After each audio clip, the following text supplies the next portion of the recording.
이 시간 저희들의 주의 귀한 말씀 앞에 있습니다. 듣는 귀를 열어주시고 하나님의 말씀을 통해 우리의 믿음이 성숙되어지고 자라나는 믿음이 되게 하여 주시며 또한 귀한 말씀이 우리 삶의 여정이 되어 하나님을 기쁘시게 하는 삶뿐만 아니라 하나님이 내리시는 복과 은혜를 누리며 살아가게 되는 은혜의 말씀, 능력의 말씀이 되는 주님 인도하여 주옵소서. 오늘도 아버지 하나님 듣는 자와 전하는 이들 모두가 함께 전하는 이가 함께 은혜 받을 수 있도록 성령님 이 시간 우리와 함께 하여 주시고 임하여 주옵소서. 예수님의 이름으로 기도드립니다. 사순절 두 번째 주간을 맞이하고 또 지나가고 있습니다. 지난 주가 사순절 첫 주였는데 사순절이 언제부터 시작했냐면 첫 주 전수요일부터 시작합니다. 40일부터 그때부터 주일을 뺀 40일 동안을 사순절이라고 하면서 오늘은 그 두 번째 주일을 맞이하겠습니다.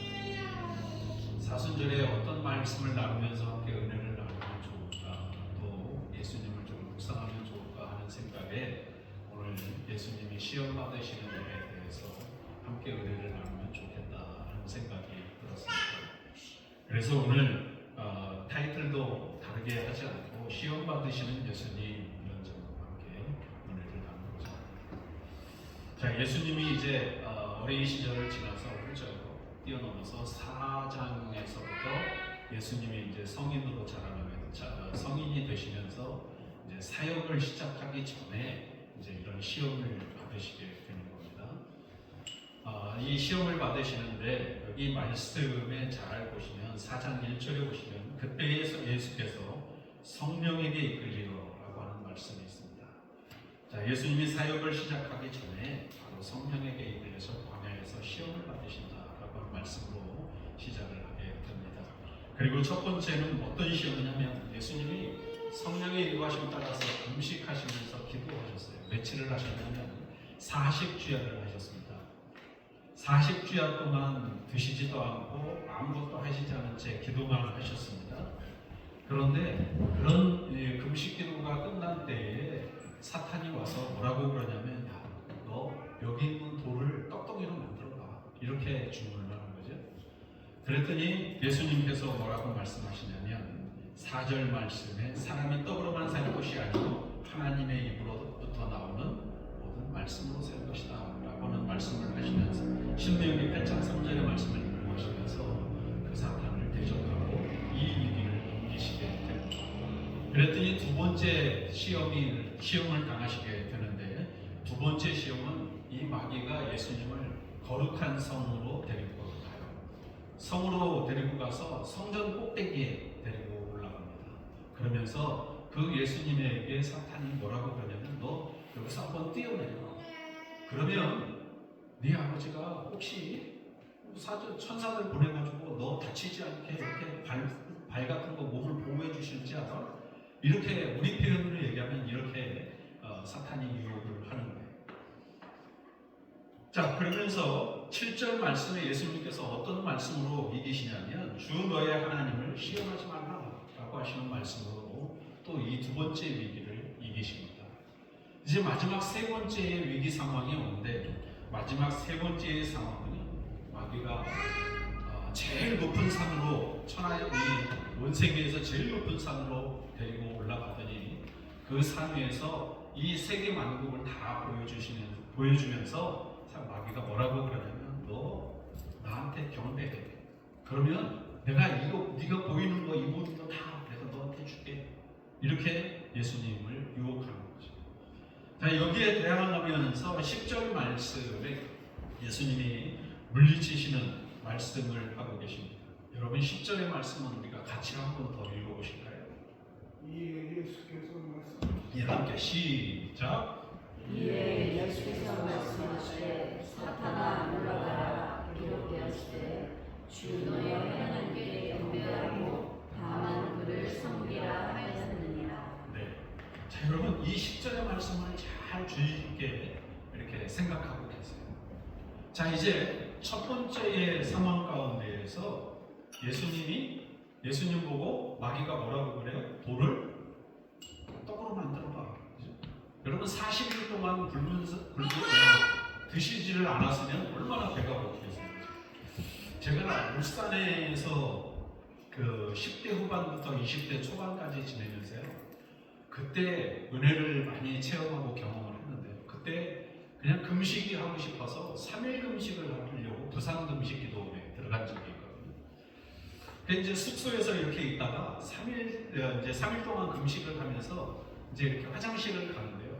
화장실 언덕이 높지도 않았어요. 살짝 이렇게 그냥 경사 살짝 있는 거였어요. 그거 그냥 멀쩡할 때는 한두 걸음이면 그냥 올라갈 수 있는 그런 위치인데 아니도 아니고 이 두 번째 날 저녁이 돼서 화장실을 가려고 가는데요.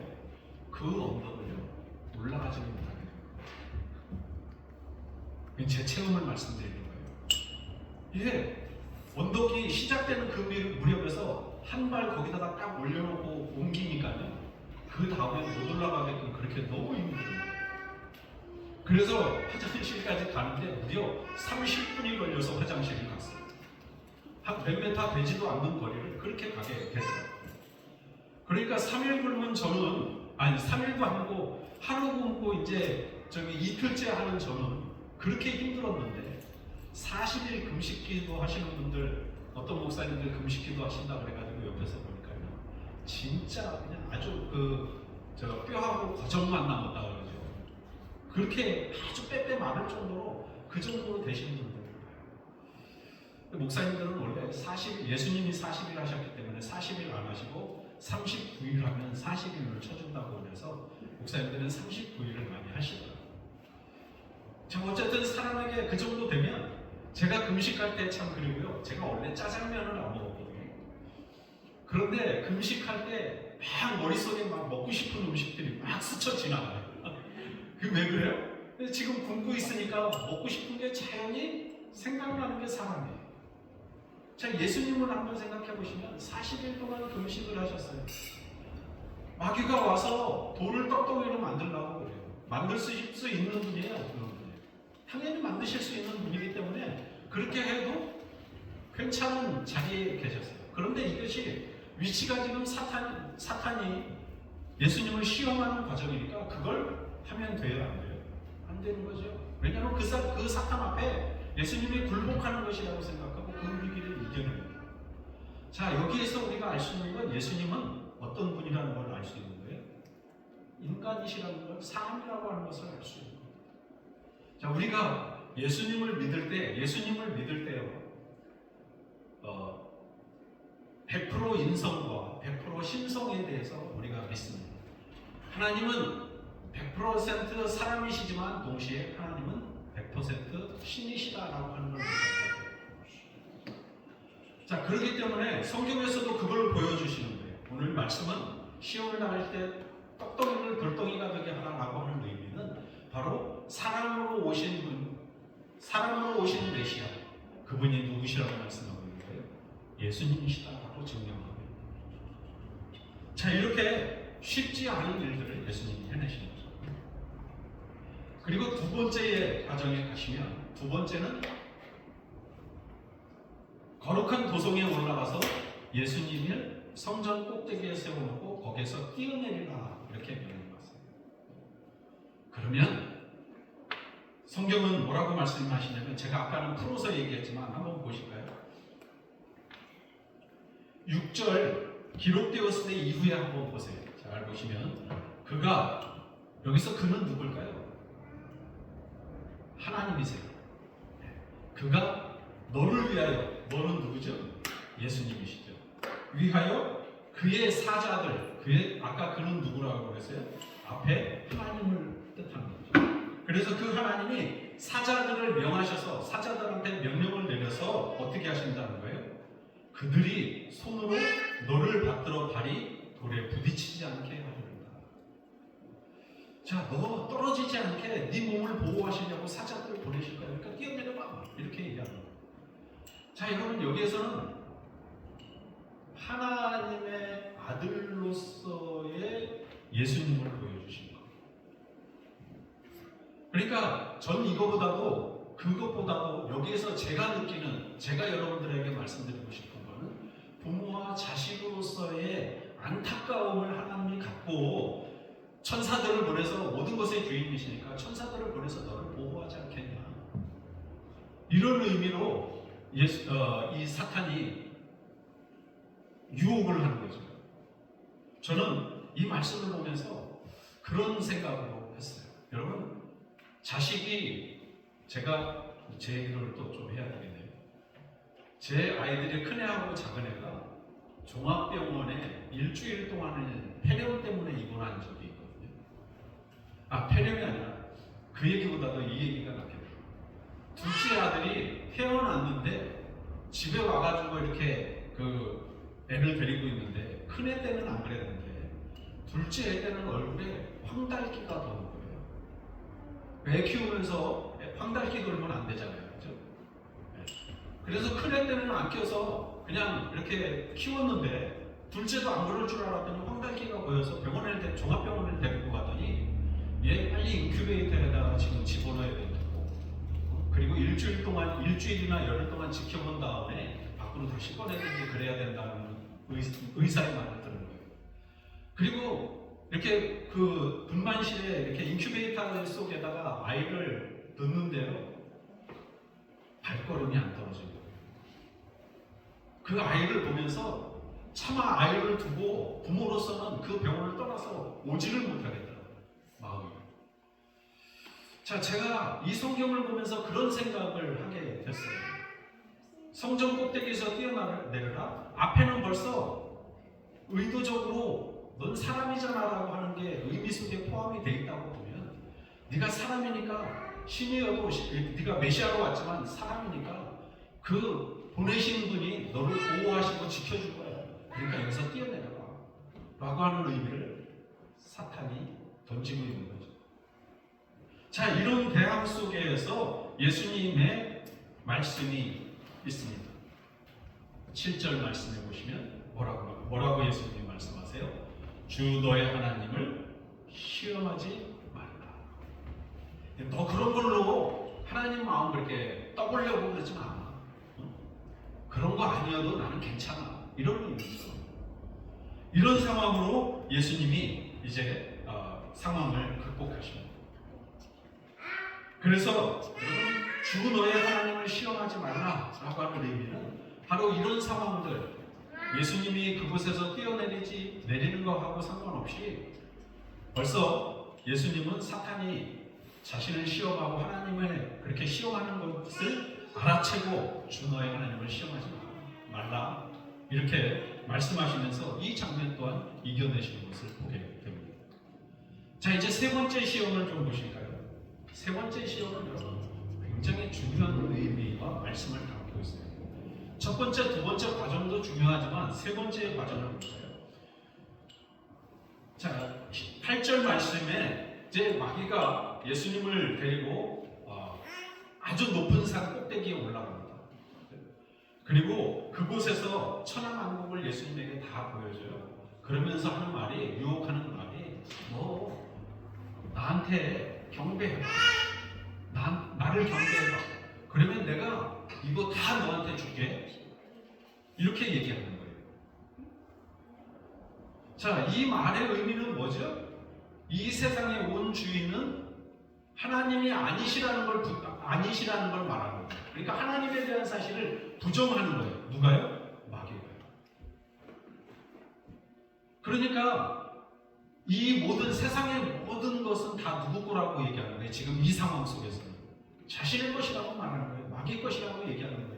그러니까 네가 나한테 경배하고 나한테 엎드려서 절하면 내가 이거 다 너 줄게, 이런 얘기를 하고 있는 거죠. 그런데 10절 말씀 한 번 더 보세요. 10절 말씀 한번 같이 한번 읽어보시겠습니다. 10절 말씀은 시작. 이에 예수께서 말씀하시되 사탄아 물러가라. 기록되었으되 주 너의 하나님께 경배하고 다만 그를 어떻게 하고 섬기라. 그러면 이 말씀을 잘 한번 보세요. 제가 다른 데 말씀하지 않고요, 주 너의 하나님께 라고 하는 말씀을 한번 보시죠. 주 너의 하나님이라고 하는 여기서 주는요 야훼를 의미합니다. 히브리어 어원에서는요 야훼가 바뀌어서 여호와가 돼요. 야훼라는 이름에서 받침을 뗍니다. 그래서 여호와가 돼요. 여호와가 어떤 사람들은 나는 그 거룩하신 하나님의 이름을 함부로 부를 수 없어서 여호와라고 하는 이름도 부르기가 어렵다. 그래서 나는 주님이라고 아도나이라고 부를게. 그러면 이게 같은 단어인데 단어가 우리처럼 달라지지 않아요. 똑같은 단어인데 읽는 사람마다 그렇게 읽는 거예요. 그래서 아도나이 할 때 주는 주종 관계를 의미합니다. 여기에서의 주종 관계는 뭐냐면요. 옛날에 노예 신분의 사람들이 있었잖아요. 그죠? 예. 종살이 하던 사람들이 있었는데 그 종을 종이라고 얘기하고 종으로 의미하고 주는 누구예요? 그 종의 주인을 의미해요. 그래서 주종 관계, 다스리는 사람과 다스림을 받는 사람의 입장으로 표현을 하는 거예요. 그러니까 다시 말하면 예수님의 말씀은 어떤 말씀이죠? 너의 주인은 누구라는 거예요? 마귀보고 너의 주인은 네가 아니라 하나님이시오. 이 말씀은요. 세상 모든 것의 주인은 누구시라고 말씀하시는 거예요? 하나님이시라고 말씀하시고. 그렇게 예수님이 너를 있게 하신 하나님을 경배해야 됩니다. 너를 다스리고 너를 다스리시는 그 하나님만 네가 경배하고 살아야지 나보고 너한테 경배하라고 하면 안 된다. 다시 말하자면 너는 경배의 대상이 아니야 라고 예수님이 돌려서 말씀을 하고 계신 거죠. 여러분 우리가 경배해야 될 대상, 우리가 모셔야 될 대상이 누구죠? 하나님이시죠. 제가 아까 야훼, 여호와, 아도나이 이렇게 주님으로 말씀을 드렸는데 이걸 조금 더 부연 설명하자면요. 마태복음에 많이 등장하는 서기관들이 있습니다. 서기관들이 성경을 옛날에는 이렇게 인쇄본이 없으니까 계속 받아서 파피루스에다가 계속 성경을 써요. 창세기 1장부터 그때 당시에는 뭐 창세기 구약 성경이 성경에 있으니까 말라기까지 성경을 일일이 앉아서 성전에 앉아가지고 성경을 필사를 합니다. 그런데 막 쓰다가 야훼라는 이름이 나오면요 딱 멈춥니다. 멈추고는 그 자리에서 일어나가지고 목욕제계를 다 하고 합니다. 머리끝부터 발끝까지 목욕을 깨끗하게 하고 옷도 입었던 옷 입지 않고 그거 옷 다른 데다가 놓고 새 것을 가져다가 옷차림을 정비하고 그리고 돌아가서 잘 정자세를 하고 앉아가지고 쓰는 단어가 야훼라고 하는 단어였어요. 이게 여기에서 여러분 경건하다는 말이 나왔습니다. 경건하다는 말을 찾아보니까 그냥 경건하다라고 말을 할 수가 없어서 빌려온 단어가 하나님은 거룩하시다라고 하는 단어를 빌려서 경건이라고 하는 의미로 바꾼 거예요. 자, 그렇게 부르다가 그렇게 글씨를 쓰는 거룩함을 나타냈어요. 그래서 야훼라고 하는 이름을 부르지 않습니다. 한국은 순복음교회에서 순복음이니까 야훼라고 불러도 된다. 그래서 부르기는 하지만 유대의 풍습에 의하면 야훼라고 하는 이름은 일반인들이 부를 수 없는 이름이었어요. 그래서 바꿔진 이름, 그럼 어떻게 불러야 되냐? 그래서 연구하는데 밑에 받침을 다 빼고 읽다 보면 여호와라고 읽어지는 거예요. 그래서 우리가 부를 때도 여호와라고 불러요. 그리고 이 여호와, 말씀드린 대로 여호와라는 이름도 우리는 너무 하나님과 우리와 차이가 너무 크기 때문에 난 여호와라고 부르지 못하겠어. 그래서 부르는 이름이 아도나이, 주님이라고 합니다. 그렇게 해서 어원이 생기게 됐어요. 그러니까 그런 의미로서 여기에 10절의 말씀을 보면 주 너의 하나님께 경배하라라고 하는 이 의미는 바로 이런 의미를 포함해서 예수님이 마귀에게 전달하고 있는 거예요. 그러니까 오직 경배의 대상은 하나님뿐이지 네가 될 수가 없다. 어느 자리에서 지금 네가 하나님의 이름을 들먹이면서 너를 경배하라고 하느냐? 난 절대 그렇게 하지 못한다라고 선언하시고 선포하시는 겁니다. 그래서 11절 말씀의 결론에 보면 마귀는 예수를 따르고 천사들이 나와서 어떻게 한다고? 순종스럽다. 예수님이 결국은 모든 시험에서 이기고 승리하셨다. 제가 이 말씀을 생각하면서 예화를 뭘 들까, 어떤 예화를 들까 고민을 하다가 한 가지 예화가 떠올랐어요. 여러분 철로의 역정이라는 책 아시죠? 철로의 역정을 참 20살 때 참 감명 깊게 읽었는데, 철로의 역정에 보면 크리스찬이 순례의 길을 떠납니다. 순례의 길을 떠나는데 등에는 아주 무겁게 무거운 짐을 지고 한 걸음 한 걸음도 걷기 힘들 정도의 무거운 짐을 지고 순례의 길을 떠나요. 근데 어느 정도 무거워서 길을 가다가 하나씩 덜어내고 하나씩 덜어냈는데도 불구하고 예수님이 만나면 너 짐 좀 내려놔 그래서 하나씩 덜어냈는데도 여전히 짐은 무거운 거예요. 그러다가 아주 높은 산을 만납니다. 이제 이 산을 넘어야 되는데 등에 짐이 너무 무거워. 그래서 이 크리스찬이 기도합니다. 기도했더니 너 짐 좀 내려라. 네가 지금 짐 거 너무 무거우니까, 그것 때문에 무거운 거니까 네 짐을 좀 내려놔. 그래서 이 크리스찬이 가방을 열고 그 안에서 짐을 꺼내는데, 이거는 이래서 못 꺼내고 이건 이래서 이 안에 내가 갖고 있어야 되고 이런 것들이 너무 많으니까 꺼낼 수 있는 게 한계가 있는 거예요. 그래서 자식이 자신의 딴에는 다 꺼냈다고 생각하고 이 가방을 메고 이제 맸는데 여전히 무거운 거예요. 그리고 몇 발자국 걸어서 올라가다가 그만 다시 굴러떨어져서 바닥으로 내려왔어요. 조금 더 꺼내라고 하는 말씀이 들려서 열어보니까 꺼낼 게 없는 거예요. 이거 너무 아까워서 꺼낼 게 없어서 다시 그냥 메고 가방을 정리해가지고 다시 메고 올라갔어요. 이번에는 있는 힘을 다해서 손에 막 이 손톱이 까질 정도로 해서 무릎으로 헤집어서 올라가기 시작합니다. 자기 딴에는 거의 다 올라갔다고 생각했는데 아래를 보니까 중간 정도밖에 안 올라가요.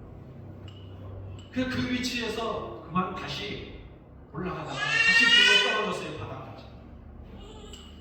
이번에 다시 하나님이 말씀하십니다. 야, 그거 고침 좀 내려놔. 내려놔야지 올라갈 수 있어. 자꾸 말씀하시는 거예요. 이번엔 열어보니까 그 중에서 그래도 내려놓을 수 있는 거 몇 가지를 떠올려서 이 크리스찬의 순례자가 그걸 또 내려놓습니다. 이제 가벼운 줄 알았더니 딱 내어보니까 여전히 자기 딴에는 너무 무거운 짐인 거예요. 그리고 산을 올라가는데 3분의 2 지점까지 올라가는데 다시 굴러떨어져요. 그래서 결국은 하나님이 말씀하신 대로 짐을 다 그냥 몇 개를 치고 그 산을 올라가요. 그 산을 처음부터 그 사람이 올라갈 생각을 하는 게 아니고요. 처음에는 이 산을 피했습니다. 자기 짐도 무겁게 졌고 이 산도 보니까 사람이 올라갈 산은 아니에요. 그래서 그 산을 피해서 옆으로 갔는데 웬걸 피하고 나서 다시는 그런 걸 안 만날 거라고 생각했는데 웬걸 그 앞에 다시 그 높은 산이 나타나요. 그러기를 여러 차례 하다가 그렇게 산을 올라가다가 이렇게 아래로 떨어졌더라고요. 여러분, 시험이라고 하는 건 바로 이런 걸 의미합니다.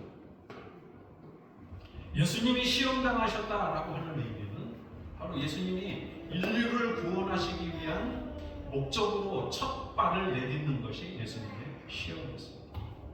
그렇다면 우리들이 신앙생활을 하면서 우리들도 그 순례자나 예수님처럼 여러분 우리 삶에 시험거리가 없겠습니까? 때로는 그것이 고난이라고 하는 어려움으로 어떤 사람에게는 금전적인 거로, 어떤 사람에게는 사람을 쉽게 대하지 못하는 성격으로, 또 어떤 사람에게는 이렇게 저렇게 어떤 관계 때문에 무너진 일도 생기지 않겠습니까? 이런 모든 것을 여러분 우리 스스로 극복해내야 한다고 하는 걸 말씀을 통해서 엿볼 수 있는 거죠. 그래서 성경에서 보면요, 하나님이 뭐라고 말씀하셨냐면 우리에게 시험을 주시는데 감당치 못할 시험 당함을 허락치 않으셨다라는 말씀이 있어요. 그러니까 무슨 소리냐면 우리 앞에 닥치는 어려움이나 환난이 다 우리 스스로 어떻게 할 수 있다는 거예요? 감당해낼 수 있는 일입니다. 그렇다면 우리가 그 문제를 보고 감당하지 못하는 이유는 뭐 때문에 그래요? 예수님처럼 하나님을 의지하고 하나님 바라보면서 성령의 이끌리심을 받는 삶을 살아야 하는데 우리네 삶이 자꾸 그런 순간들을 잊어버린다는 거예요. 여러분, 저도 그런 적 굉장히 많습니다. 저라고 목사라고 그래서 아주 신앙심 뛰어나서 이런 사실입니다. 저도 살면서 보니까 어려운 순간들을 만나고 힘든 순간들을 만나는데 그때마다 기도했어야 되는데 어떤 때는 인간적인 생각 때문에 어떤 목사님 찾아가서 어떤 사람 찾아가서 내 마음 좀 위로해달라고 찾아간 적이 많이 있었어요. 그런데 말씀을 보면서 기도하면서 생각하게 되는 건 그게 잘못됐다는 걸 자꾸 지혜롭게 깨닫게 돼요. 여러분, 우리 삶에서 힘들고 어려운 순간들을 만나더라도 그것 때문에 두려워서 순례자처럼 피하려고 하지 마세요. 그것을 감당하고 감당할 수 있는 힘을 달라고 하나님 앞에 기도할 수 있는 믿음의 사람들이 되시기를 바라요. 그런 사람이 될 때 하나님이 우리와 함께 하시고 우리가 가는 과정 속에서 하나님이 우리가 가는 그 길을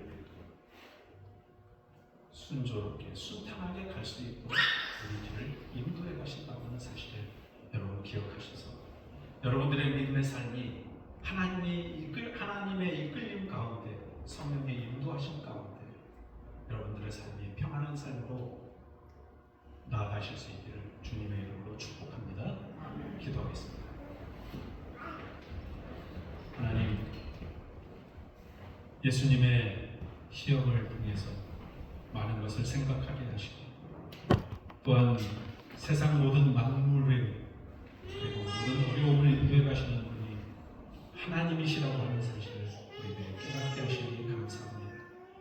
하나님, 우리의 믿음이 하나님이 기뻐하실 만한 믿음에까지 이룰 수 있도록 우리를 도우시고 인도하여 주셔서 우리의 삶을 살아갈 때마다 언제나 하나님께 영광이 되고 하나님께 기쁨을 드릴 수 있는 그런 삶으로 나아갈 수 있도록 인도하여 주옵소서. 예수님의 이름으로 기도합니다.